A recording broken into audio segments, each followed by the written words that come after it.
I'll be reacting to Tropical-Rouge Precure episode 38. I'll be watching it from Crunchyroll's website, and I'll be starting my reaction in 1-0, go! Oh yeah, I'm pumped up for this. And I was like, Toei's QTSL logo. Hell yeah. I still hope they explain on why the memories of mermaids had to be erased, though, every single time they go into the surface, though. That's a plot point that has a lot of potential for emotional moments, depending on how they handle it. Wouldn't be a Tropical-Rouge Precure episode if Minato didn't say at least Tropica shine once. Well, I'm actually kind of glad they're going back into the tennis stuff because and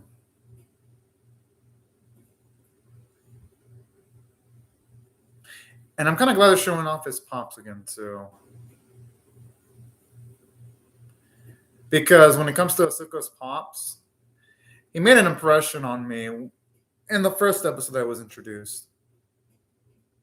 Aww.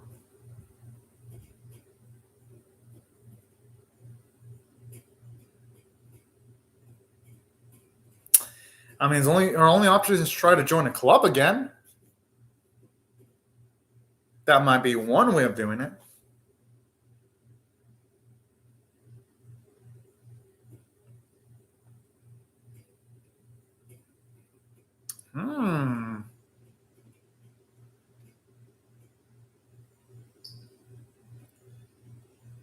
Okay, I wouldn't mind an episode that actually not only goes deeply into Asuka, but also Asuka's former friend too, because let's be honest, Asuka's friend is probably one of the few side characters in the series that has any semblance of depth, so to speak. And plus, Yuriko, even though, yes, she was a little bit rough towards Asuka in that flashback, it feels like the series is setting her up for some character development, especially given the fact that it didn't imply that she knows that Asuka is a Precure, all things considered. Speaking of which, I'm noticing something. I remember a few videos ago when it came to Tropical-Rouge Precure, I was discussing with someone how the Precure series, after I believe it was Heartcatch, the ratings and viewership for the series have fallen. And usually I keep up with the TV ratings. And it happened to only go to in the latter episodes, the ratings fell. I'm noticing for this series, the ratings pretty much dipped in the previous episode. Like usually Precure gets like 3.2 or 3 something, and it was like 2.3, like a low for the series. Just an observation. The series is good. I'm just wondering why it dipped that much last week, considering last week was a good episode. Maybe the animation quality, I guess? But regardless, yeah, that's been on my mind lately. Hopefully it doesn't affect the production values for the next Precure that they have been lined up, because I'm definitely excited for that one. Right now it's back. Yeah!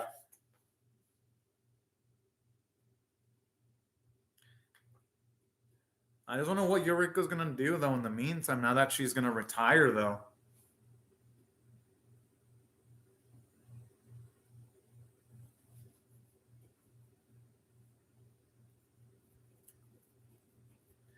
Makes sense, too, considering not only does she have the grades, not only... Oh, hold on a minute, Doji. Not only is she completely competent, but she's got the athleticism, too. Well, at least in the flashback. All right, good. Maybe it just depends on the club. I know, yeah, I'm not going to watch recaps of the anime, Doji.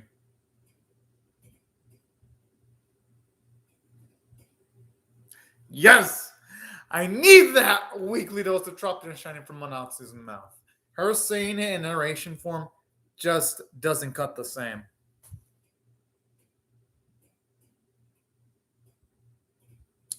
I mean, they can maybe make a tennis theme when it comes to like the event that they want to plan. Well, yeah, I mean, it's a public. Yeah, I'm surprised there's like no one going to reprimand Manatu for shouting so fucking loud. Oh, I like how even when she's quiet, her voice is still kind of loud. It's adorable. Yeah, the uniforms look pretty fucking badass.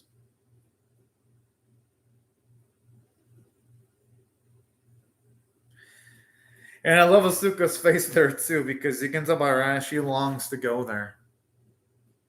Yeah, especially with like the way the frame is focused on her hand. I'm liking this because even though you can tell this episode has a weaker animation staff, they're making it work with what they got. Which I'm guessing it isn't much. Considering Toei's been spending a lot of money on One Piece and Dragon Quest lately.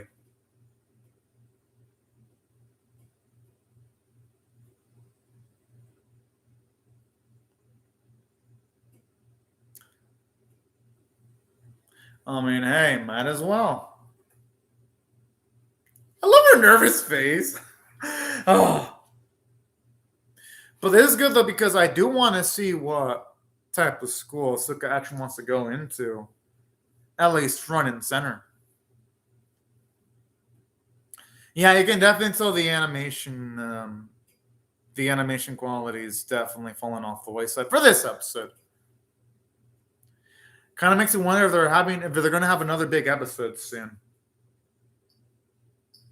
Yeah, because even in other magical anime that are in this season, like Milk Dream Mix animates the tennis and athletic sequences better. Because one of its characters, Asashi, is a tennis player, and those tennis sequences in Milk Dreamy and Milk Dream Mix look fucking good. Here, it's like, you can tell they're not putting us. Yeah, even here, like you don't see a stroke of animation whenever you're okay. There you do. You can tell at least there's some talented animators put here and there in the episode.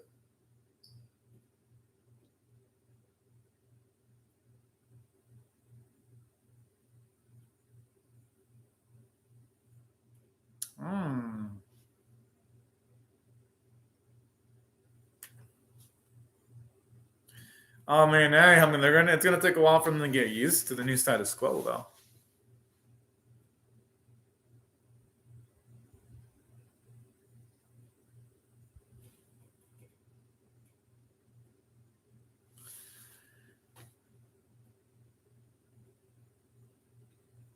I just love the standish vibe between these two. The thing is, though, Asuka's not doing a good job of lying.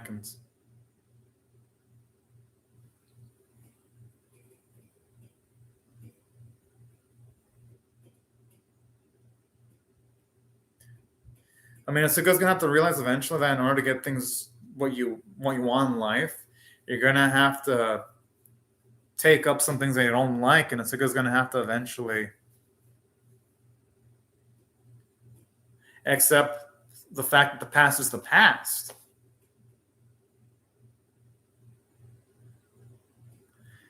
The thing is that she's not doing a good job of lying because with the way she's shaking her hand.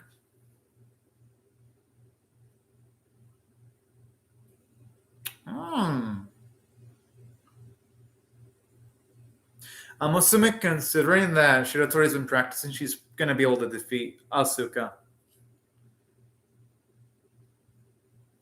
Because she wouldn't just be making that. Whoa! Well, you know what? This is the type of push that Asuka needs, though. Because the thing is, if she doesn't get this push, then she's not going to be able to move on at all.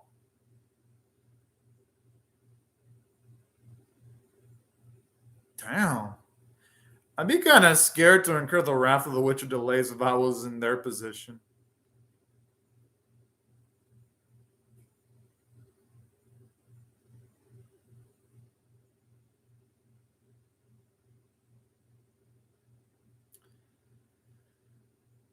I actually like the characterization for Chef Chongi here because usually he's lazy as fuck.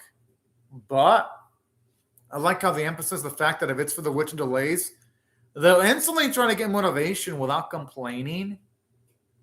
if it's for the direct service of the queen when she's in that type of tough state. So actually, I like stuff like that.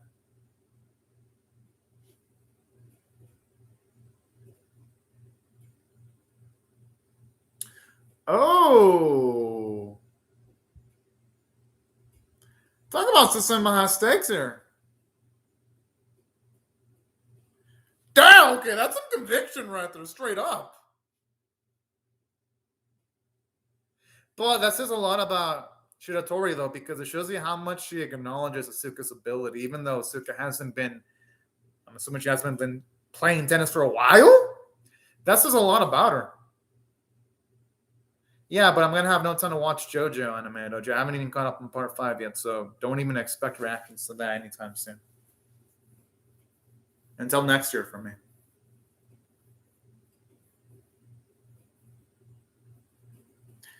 I wish couldn't.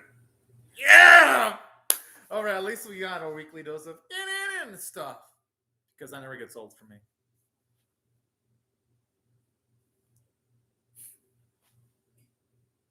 I love the dramatic music. It sounds like an epic standoff's about to freaking occur.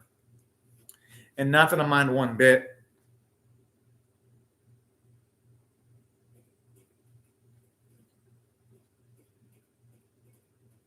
Yeah, this is a new track.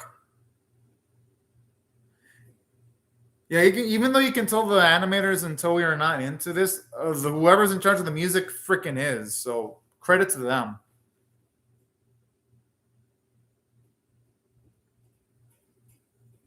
Again, this scene would be so amazing if there's actually animation going on. Like, from an artist standpoint, it's good writing. It's just And the thing is, it has no excuses because I'm currently seeing another Magical Girl anime that actually does have one of its characters that's a tennis player that animates the tennis matches pretty well. Like, whenever Asashi played, or even Sugiyama and Yuka Dreamy Season 1, tennis sequences in that series looked good for the most part. And it's a fair comparison comparing this to Mika Dreamy because they're both a Magical Girl anime. Well, who knows? Maybe the animators actually ref things up in the latter bits of the match. Okay, now it's looking a little bit... Okay, now this is what I was actually hoping for. You see some nice body movements, clothing flap movements, hair movements. Type of stuff. Oh, fucking adorable. Like the type of stuff I love to see. I love how she's taunting Shiratori.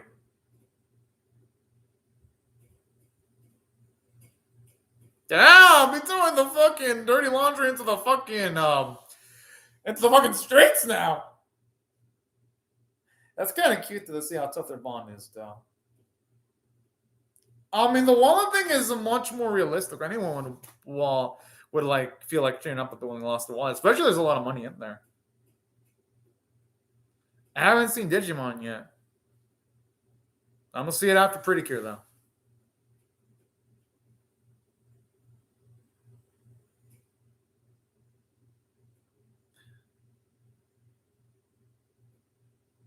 The thing is, though, isn't it 2 out of 3 for girl? I know for girls tennis. I know for men it's like 3 out of 5.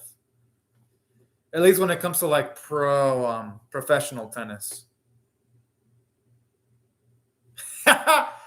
Yes.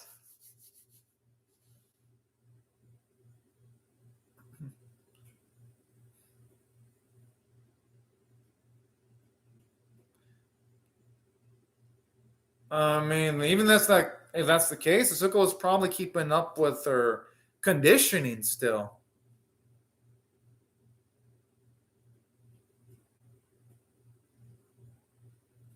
Plus, and not just that, but isn't there also solo tennis too? I'm just saying. Okay, now the animation's actually getting really good now.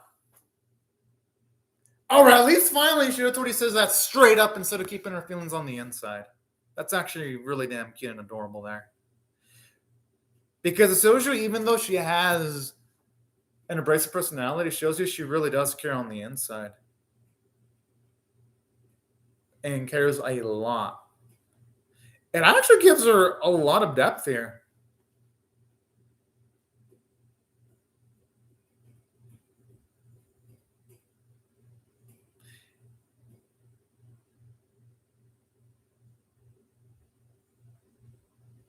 The thing is, though, hindsight's 2020. There was no way they could have predicted things would have ended up the way they ended up, though, unfortunately.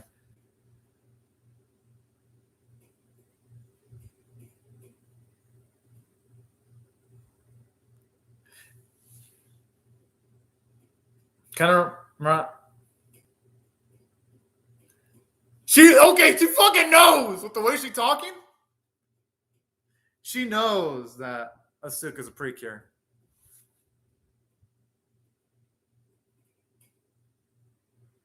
And there's no way she can deny it.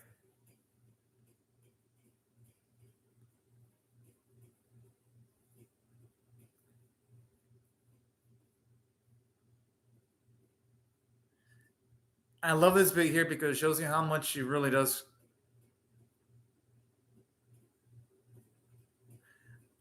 I actually love this bit. It shows you how much she absolutely cares about Asuka and saying stuff like that. And how, oh, that's so sweet. And how much she longs for it too.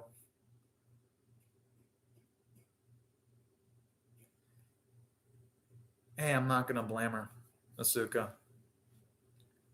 And it shows you how selfless she is too, because she could have had an opportunity of pursuing those great moments with Shiratori bin, but instead she goes off to want to protect her friends. This is similar to Laura's character development, where she had an option of making her speech for student council, but instead she chose to help save the girls. This is almost similar. And I fucking love that.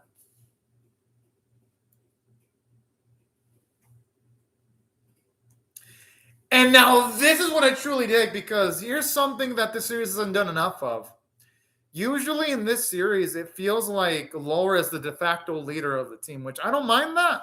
But Asuka does have the title of Senpai. So seeing these rare moments where she actually leads is really refreshing too. I actually hope that the series does more of that, because I always love seeing Asuka assertive, confident. There's just something really beautiful about that.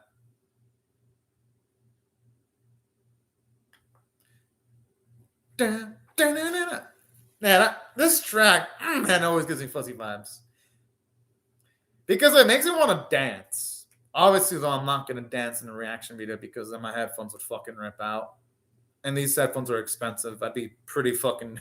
I'd be crazy if I were to rip these headphones. Yeah, I'm excited for that opening too. Anime Jody.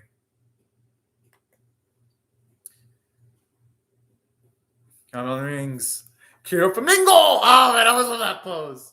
Although I could never do that stretch that Asuka does, because I feel like I would fucking strain my arms.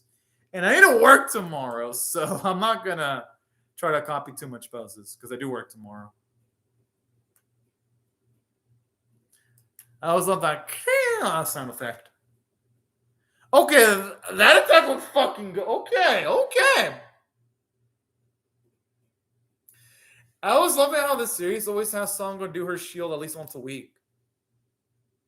Okay, you can definitely totally say they're good animators for the animation action sequences, because they're fluid, like with the way you see the brush effects after Laura's kick, the brush effects whenever the crab creature moves, and then the thick line art when there's an impact frame, like when Manatsu looks gorgeous.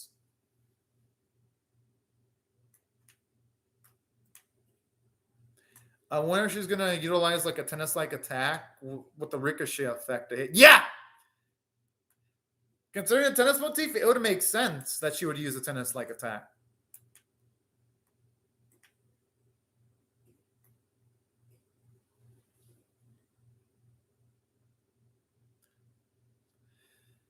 I just hope you see the crab try to dodge the attack and she utilizes the ricochet effect. The animation there was good, but in this case, it's the storyboarders doing a bad job because it looked like the crap just went into the attack just to get hit on purpose. Like the animation was good, but you can definitely tell the storyboarding there was off because literally, if you look at the animation, it was literally moving side by side, and then it just went in front of Asuka's attack as if it wanted to eat the attack. I don't know how I feel about that. Like a visually good fight. This is weird. In this series, we have sometimes poorly animated fights with good directing. This is a well-animated fight with poor directing. I think they could have ended that fight a bit better. Still a good episode overall, though. But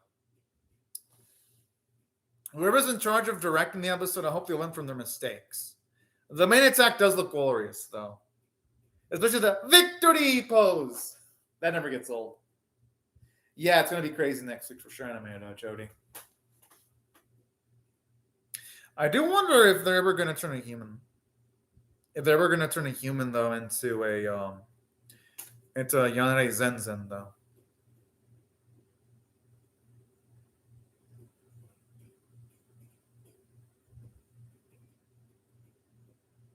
Aww.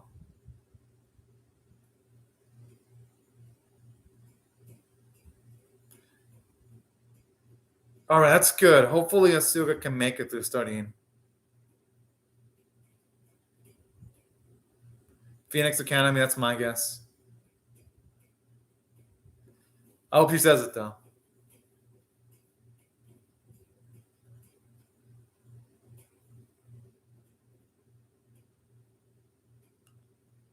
Oh. And I love how she thinks Shiratori, too, because it shows you how much of an impact she's had on Asuka's life. Aww. That's fucking adorable.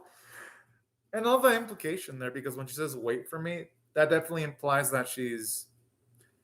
All right. That definitely implies that there's going to be room, if she does go, for Asuka to be partners with Shiratori again, which that would be fucking awesome. I actually hope if the series has an epilogue, they give us an extended one, not the super rush one that Healing Good Precure had, which makes you wonder what the fuck was Toei thinking when they ended off that series. It felt rushed. I still liked Healing Good Precure, though. Had flaws, though, but I enjoyed it. But damn, does Toei need to stick their linings better, that's for sure. Because it wasn't just Healing Good Precure that had a rushed ending. Digimon 2020 had a rushed ending, too, if I remember. Yeah, it did have a rushed ending. The only one I remember, recent memory, that Toei did a good job in ending was Gegege no Gitaro 2018. That had an amazing ending. But hey, I'll be optimistic because so far the series has been damn good. I'm gonna bump up my rating. I was gonna rate this an 8 out of 10. I'll bump it up to an 8.5 out of 10 because there are plot progression. We have Asuka with the goal. She wants to go to Phoenix Academy. It definitely implies that she wants to be partners with Shiratori again. And I love how this episode also had a damn entertaining fight scene. Yeah, they could have done the conclusion of the fight scene better, but it was still well done regardless. And I love the little bits of comedy here and there. And the drama where it shows us how badly Yuriko would have wanted Asuka to get in through referral. But then I love that smile when she sees that Asuka's going to study hard to try to get in through her grades and stuff. I thought that was cool. It added a lot of heart to the series, and it made Yuriko and Asuka better characters. So that's what I thought the script was fantastic. And before I discuss, I'll just react to the preview first. Looks like more. Yes! All right, more tennis stuff.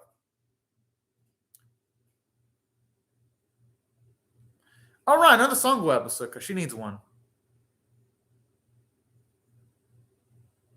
I just hope this is better than the last Songwoo episode because the last Songwoo episode sucked.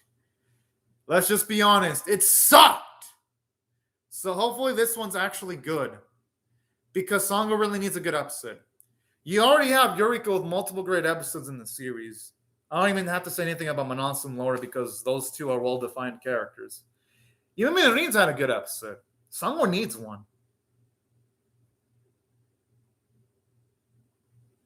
Yeah, I always love the Asuka fight scenes in the series.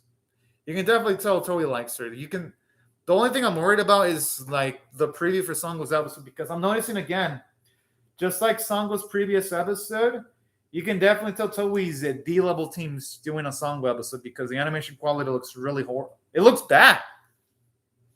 At least in this episode, even though the tennis sequences were mostly not well animated, you can tell Toei tried really damn hard when it came to the action set pieces. With Sango's episode, I see none of that. You can definitely tell Toei doesn't give a fuck about it. Well, at least the animators don't give a fuck about Sango. Maybe the writers will care more this time. And for all I know, they can make a damn good episode. But honestly, though, y'all, if I'm being honest, the preview for next week doesn't scream confidence. Like, if I'm looking at the preview, it looks like Toei's getting like, I don't even think it's their animators. For all I know, it could be like Toei utilizing their division that's in another country, not even their in-house team to do the episode. Just off of how they handled the last Sango episode. They didn't handle it well. But who knows? Maybe Toei will prove me wrong and they'll finally deliver a good Sango episode. I mean, if the animation's bad, I at least hope the writing's good. Because if the writing's at least good, I'm like, fine. I don't mind bad visuals. Just make the script good. That's all I ask for. I'm not even asking for giving me the quality that the Asuka episodes received, because that'd be too much for Toei. But just to add, Rich would be nice. Okay, I'll see you later there. But all jokes aside, though, the episode had a lot of character development, too. I love how we see more of Yuriko's gentleness, how much she does have a lot of love and appreciation for her friend. I thought that was cool. How much she really badly wants to play with Asuka again. And I love Asuka's maturity, where you can see that now she takes the approach of wanting to go to Phoenix Academy and being honest about it. I thought that was also really dang nice, that we see Asuka with a nice goal now. So that's why I love the growth for both of the girls. I thought overall, the animation for the fight scenes was good. So I'd say overall, visually, the episode was nice. Yeah, there were a few uneven sequences, but at least when the episode had to look good, it looked good. And I'd say the music was nice because they actually have a few nice new soundtracks here and there. So I got to give credit to whoever was in charge of the music, and the voice acting was also absolutely amazing. And I haven't even seen Zakara yet. I'll see it, but when I get time. But I haven't even done it yet. So I didn't stop because I haven't even watched it yet. I'll watch it when I get the chance, though. But that'll be probably in like 3 or 4 weeks, though. But when that happens, I'll react to it. And yeah, that's what I thought the episode was a great tier 8.5 out of 10 episode. I mean, it was better than I expected. I think it had a lot of heart. And I love how they showed you how smart Shiratori is, because to actually find out that, yes, she did know that the girl who rescued her was Asuka, I love that. Because it shows you the emotional depth that the series can have when it's at its best. And that's what I love of the series, whenever it's at its most emotional, like moments like this.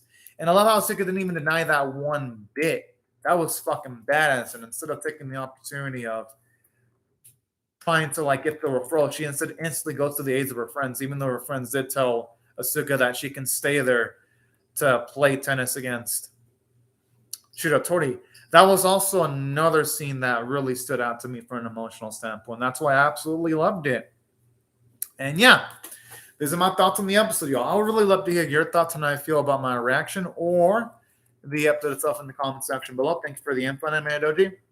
Hope y'all rate the video, share it, comment, subscribe, and I'll see y'all later if you come back for more. Because I am definitely going to be reacting to episode 39 whenever it releases. Now, anyways, y'all, thank you very much for watching my video, and have a fantastic day, everyone. Bye-bye.